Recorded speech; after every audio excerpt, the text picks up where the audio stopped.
Vamos falar sobre trabalho em Montreal, sobre busca de emprego aqui no Quebec? Pois é, eu queria começar o ano com um vídeo bem bombástico e eu sei que muita gente tem interesse nesse assunto. Então olha, respira, pega a tua pipoca que eu vou te contar tudo sobre a minha expectativa sobre o mercado de trabalho antes de vir para Montreal e como realmente é. Como eu consegui o meu primeiro trabalho, o que eu fiz, todas as minhas experiências de trabalho aqui, as particularidades do mercado de trabalho em Montreal e o que eu teria feito de diferente. Ou seja, se você está procurando emprego aqui em Montreal, você tem curiosidade em saber sobre a minha trajetória profissional aqui no Canadá, que talvez ajude na sua, fica até o fim que eu vou compartilhar tudo. Antes de tudo, feliz 2022! Obrigada a quem esteve comigo nesses últimos meses de 2021, pelo apoio, por essa comunidade incrível que a gente está construindo. Se essa é a sua primeira vez aqui, muito prazer, eu sou a Roberta, eu sou jornalista de formação, repórter e apresentadora, sou mãe do Mateu de 3 anos, com mais um a caminho, prestes a nascer. Gente, eu sempre tô sentada, mas vou mostrar pra vocês. Fiz isso no meu outro canal. Olha o tamanho da pança. Sim, tá prestes a nascer. Lá no Brasil, meu último trabalho foi como repórter e apresentadora na área de jornalismo esportivo. Eu era repórter e apresentadora do canal Fox Sports. Trabalhei muitos e muitos anos na Globo.com, no Globoesporte.com. Então eu trabalhava muito com esporte. Mas eu também tenho mestrado em mídias digitais pela Universidade de Londres. E eu tive experiência profissional em Londres também. Com um pouquinho desse meu background na cabeça aí, eu vou começar a compartilhar a minha experiência, mas antes de tudo, gente, eu queria já te pedir para se inscrever no canal se você ainda não é inscrito ou inscrita, isso me ajuda muito. É um apoio e tanto para eu continuar compartilhando informações valiosas com vocês aqui. E se as informações te ajudarem de alguma forma, também deixa um like e me conta aqui nos comentários o que você achou do vídeo, porque eu adoro trocar essa ideia no final, isso também ajuda demais.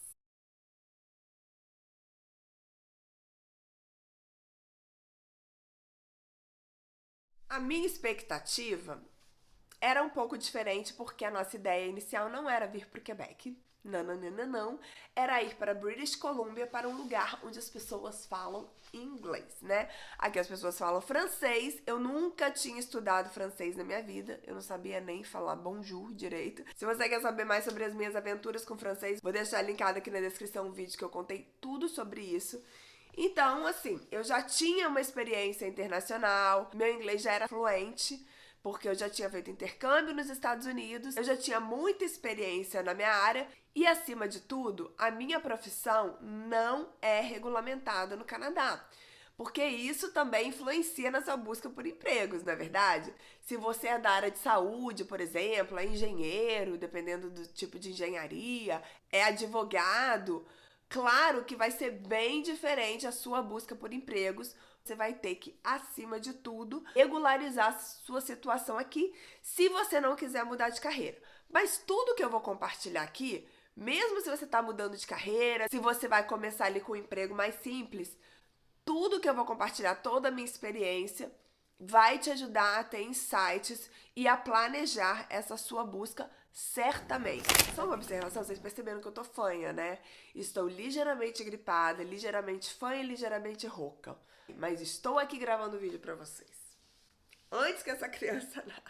Continuando com o que aconteceu comigo. Eu cheguei aqui em 2016, o meu marido já tava aqui, enfim, a gente resolveu ficar aqui, tá? Vou pular pra essa parte pra esse vídeo não ficar giga. Resolvemos ficar no Quebec, resolvemos ficar em Montreal, vamos ter que encarar aí o mercado de trabalho, que é bilíngue mesmo. A gente estava com visto de trabalho, ele tinha um visto de trabalho fechado, eu vim com visto de trabalho aberto. E a nossa residência permanente estava para sair, prestes a sair. E esse visto de trabalho, que ele já estava aqui há um tempo com ele, estava prestes a expirar. Eu cheguei, gente, meu visto já estava expirando. Eu até fiquei meio tensa quando eu vim, né, passar pela imigração. Faltavam uns 2 meses para o visto expirar. Então eu sabia que o final do ano de 2016 ia ser aquela coisa ali meio morta, meio mais ou menos, meio para me adaptar mesmo, porque eu ia ter que esperar chegar o nosso cartão de residente permanente pra gente fazer a saída, fazer a reentrada, e aí sim eu ia poder começar a procurar emprego, porque eu não ia começar a procurar emprego com visto que ia expirar daqui a 2 meses, né? Então, nesse tempo que eu sabia que eu não ia poder fazer muita coisa, eu dei 4 passos importantíssimos. Isso você pode dar ou se você quer encontrar um trabalho na tua área, ou se você tá mudando de carreira e vai trabalhar num outro trabalho mais simples. Enquanto você faz esse trabalho, você pode ir dando esses 4 passos. Primeiro, eu estudei o mercado de trabalho aqui. Eu vi todas as possibilidades, eu vi os salários, eu vi o que batia com a minha profissão, né? Porque eu trabalho com comunicação, então tem um leque de opções, então eu tirei um tempo para estudar, para ver as vagas, para ver o que estava sendo oferecido, salários e etc. E quais as qualificações estavam sendo pedidas. Isso, inclusive, quem está no Brasil já pode fazer. Eu poderia ter feito, mas eu não fiz, porque eu estava louca cobrindo a Olimpíada. Gente, eu não tive tempo nem de respirar. Aí, organizando o nosso casamento antes de eu vir pra cá. Então, assim, realmente, isso eu fiz quando eu cheguei, mas esse passo, você que ainda não veio, já pode fazer do Brasil. O passo número 2 que eu fiz foi já começar a preparar o meu currículo, a minha carta de apresentação. Sim, aqui você precisa de uma carta de apresentação para se candidatar a vagas, a famosa cover letter, e para as entrevistas. Eu já comecei a estudar e para isso eu procurei ajuda especializada, porque eu realmente queria agilizar esse processo. Eu fui em uma agência que se chama Yes. Essa agência se descreve como, vou até colar aqui, ó, uma organização sem fins lucrativos que fornece serviços de apoio em inglês para ajudar os quebequenses a encontrar emprego e começar a expandir seus negócios. Porque eles dão apoio tanto para profissionais como para empreendedores.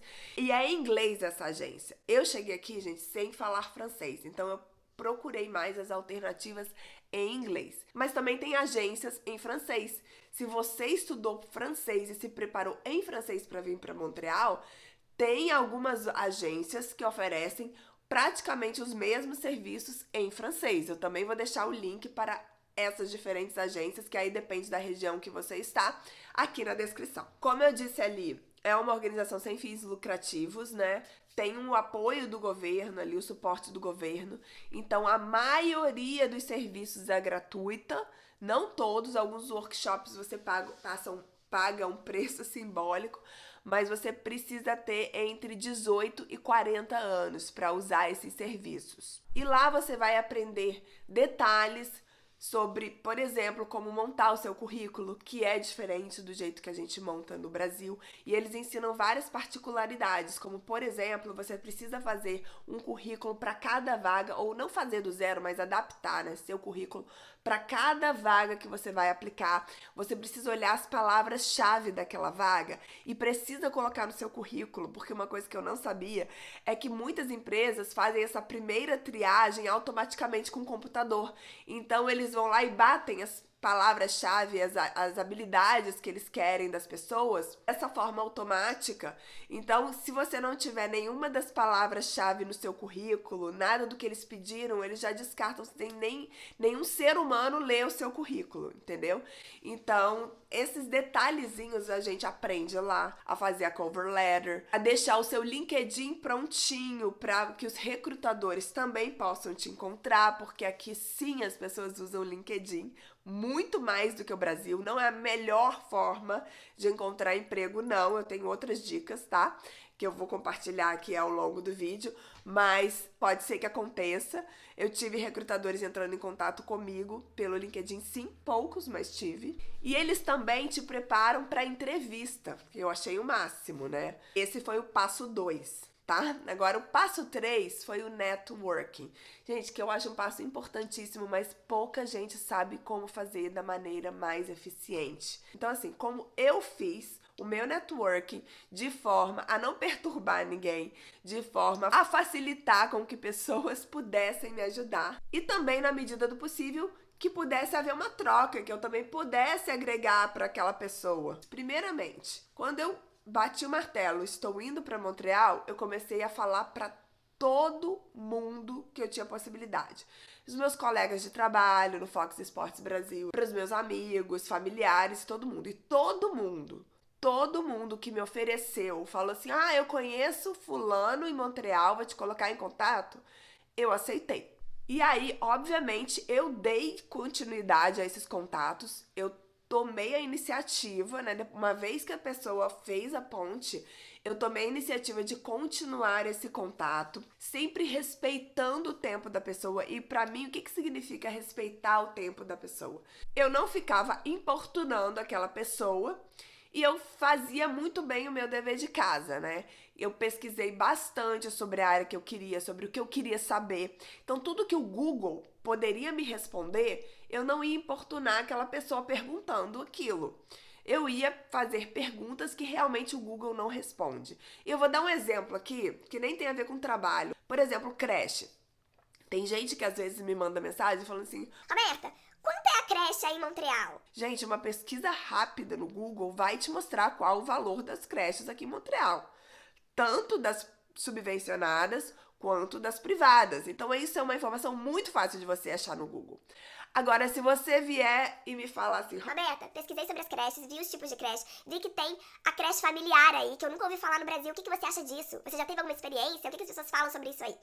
essa sim é uma pergunta que uma mãe com experiência consegue responder. Então, assim, obviamente eu tô fazendo, né, uma analogia aí com as creches, mas eu fazia esses tipos de pergunta. Eu tentava aprender com a experiência da pessoa. Sempre tentava trazer ponderações interessantes, colocar a minha experiência de uma forma interessante. Por exemplo, um amigo uma vez me ofereceu de me colocar em contato com um professor da McGill, uma das faculdades mais prestigiadas daqui de Montreal e do Canadá, uma pessoa ocupada.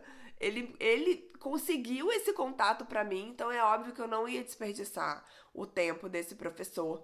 Ele era uma pessoa que se interessava pela parte digital, que gostaria de fortalecer a sua presença digital, então eu trouxe para ele também vários insights, várias colocações, várias sugestões. A gente quase trabalhou juntos, acabou que a gente não trabalhou, mas a gente teve uma troca boa e eu trouxe informações que ajudaram ele nessa construção da autoridade dele no ambiente digital. E além de aceitar essas ofertas de contato, eu tomei a iniciativa de me conectar a algumas pessoas estratégicas. Também não fiquei gastando o tempo dessas pessoas, mas uma delas foi a editora-chefe do Globo Notícias Américas e foi daí que surgiu a oportunidade para eu trabalhar como colaboradora da Globo Internacional aqui em Montreal. Eu vou chegar nessa parte aí ainda. Mas enfim, eu conversei com colegas que trabalhavam em outros países nessa mesma vibe de pegar experiência, pegar contato. De novo, eu sei que eu estou falando coisas específicas do meu caso, mas para abrir a tua cabeça para as possibilidades de networking que você pode fazer dependendo da sua área. Quando eu chegar na parte de como eu consegui o meu primeiro emprego aqui, você vai ver por que networking é importante e pode ser bom para as duas partes. Mas calma aí que esse foi o passo 3. O meu quarto passo durante esse período de espera foi fazer trabalho voluntário, que não só conta pro currículo, né? Muita gente tem essa preocupação do currículo, mas também na adaptação. Principalmente para mim foi importante na adaptação, me sentir útil, conhecer novas pessoas. Eu não fiz na minha área, eu fiz trabalho voluntário no CAF, que é um centro de apoio à família. E contou pro meu currículo sim, me deu um pouco mais de confiança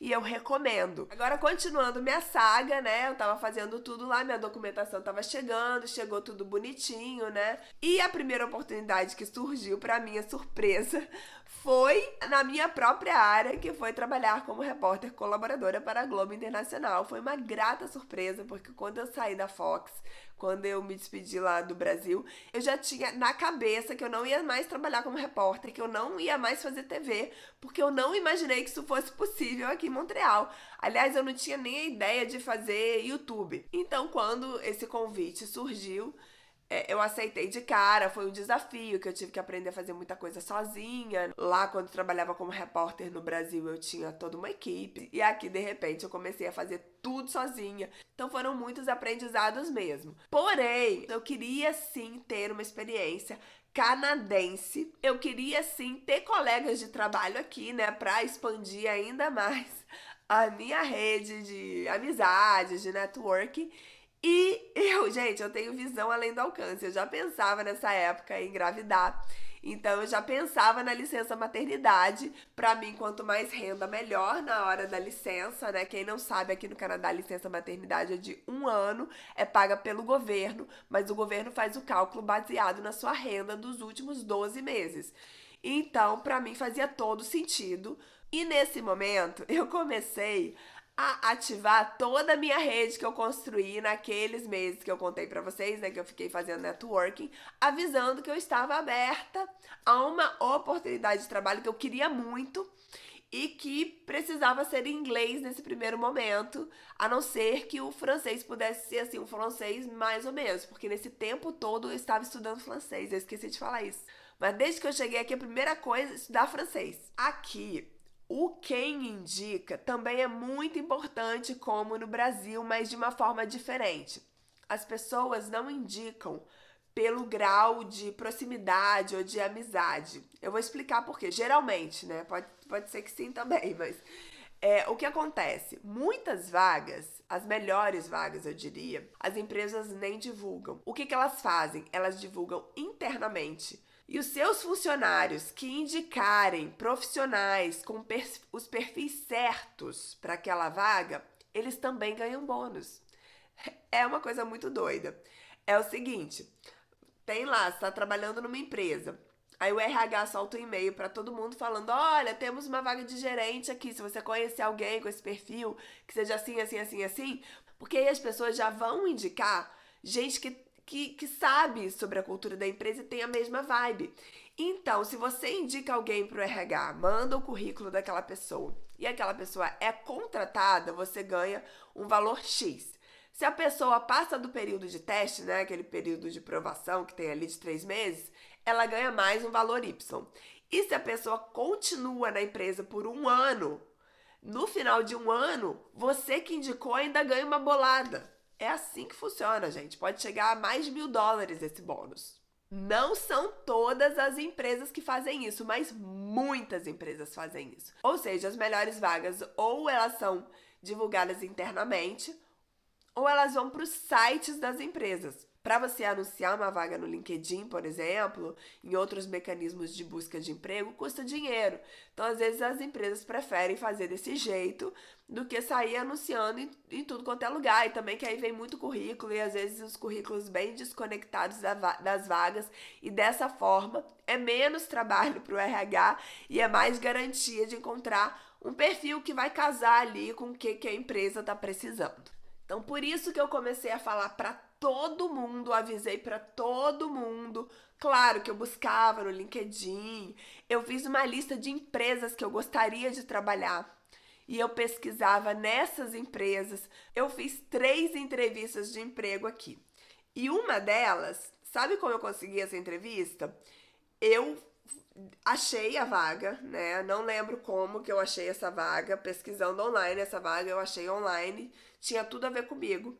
Eu olhei lá no LinkedIn dessa empresa, tava pesquisando tudo sobre a empresa, e eu vi que uma colega minha que fez mestrado comigo lá em Londres estava trabalhando nessa mesma empresa, mas na Irlanda, mas ela era da mesma empresa. Eu escrevi para ela pedindo essa gentileza dela encaminhar o meu currículo internamente e ela fez e eu consegui a entrevista. Então essa dica é boa para você também. Pensa nas empresas onde você gostaria de trabalhar e fica ligado no site dessas empresas, as oportunidades, que lá eles com certeza vão divulgar as vagas. Lembrem-se que eu só falava inglês numa cidade que é bilíngue e cuja língua oficial é o francês e que eu também já estava conciliando com uma outra função de repórter. Botando tudo isso na balança, eu fui trabalhar numa empresa de videogame, na verdade não era videogame, na verdade era jogos para celulares, era mobile games. E eu trabalhava na parte de localização, que era como se fosse uma tradução, mas não é apenas tradução, né? É você fazer uma adaptação dos textos, das histórias para o mercado brasileiro. Eu trabalhava muito com material de marketing, com a divulgação, com os press releases, Mas eu também fazia tradução de jogos e que foi uma experiência muito diferente pra mim, né? Porque era contar uma história, recontar uma história que estava em inglês para o português e para a nossa vibe. Tinha que fazer várias adaptações legais. Era um trabalho bem mais simples do que eu estava acostumada no Brasil, imagina. Eu vindo daquele batidão de Olimpíada, Copa do Mundo, trabalhando no final de semana que nem uma louca, sem feriado, e de repente eu estou nesse trabalho super de boa, super tranquilo, que eu tinha um horáriozinho lá pra entrar, o horáriozinho pra sair, eu tinha bastante flexibilidade, eu poderia entrar bem cedo e sair 3 da tarde, por exemplo, então eu conseguia conciliar com o meu trabalho como repórter, e além disso eu não precisava falar francês, porque é uma empresa global, uma empresa internacional. Eu nem vou dizer que foi sorte, porque eu catei muito esse negócio. Vocês viram que eu me preparei, né? Não é, ai, que sorte, não. Eu soube onde procurar, eu soube como procurar e eu soube estar preparada, acima de tudo, para quando a oportunidade surgiu. E só para deixar claro mais uma vez, eu desde o início foquei em trabalhos mais na minha área, mais na área de comunicação, porque eu já tinha experiência profissional internacional, eu não tinha canadense ainda, mas eu já tinha uma experiência internacional, já tinha um diploma internacional. E a minha profissão não é regulamentada, eu não precisaria passar por todo esse processo burocrático. Então, cada perfil vai ser de um jeito. Vai ter gente que sim, vai ter que dar muitos e muitos e muitos passos para trás. Tem gente que vai precisar dar os 2 passinhos para trás, tem gente que vai precisar dar um passinho para trás, tem gente que não vai dar nenhum passinho para trás.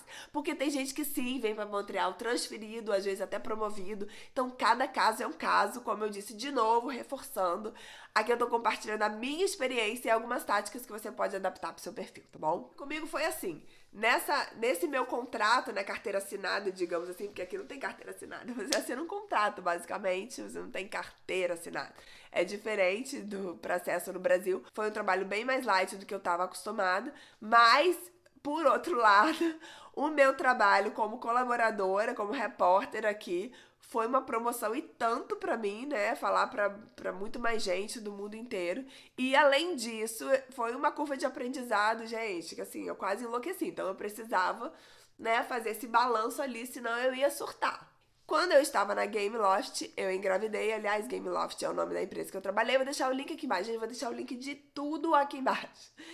E como estava nos meus planos, né, eu tirei a minha licença maternidade. E quando terminou a minha licença maternidade, eu decidi não voltar pra lá, porque já não casava mais com os meus objetivos enquanto eu estava na licença. Começaram a surgir outras oportunidades, as pessoas começaram a me procurar pedindo consultoria.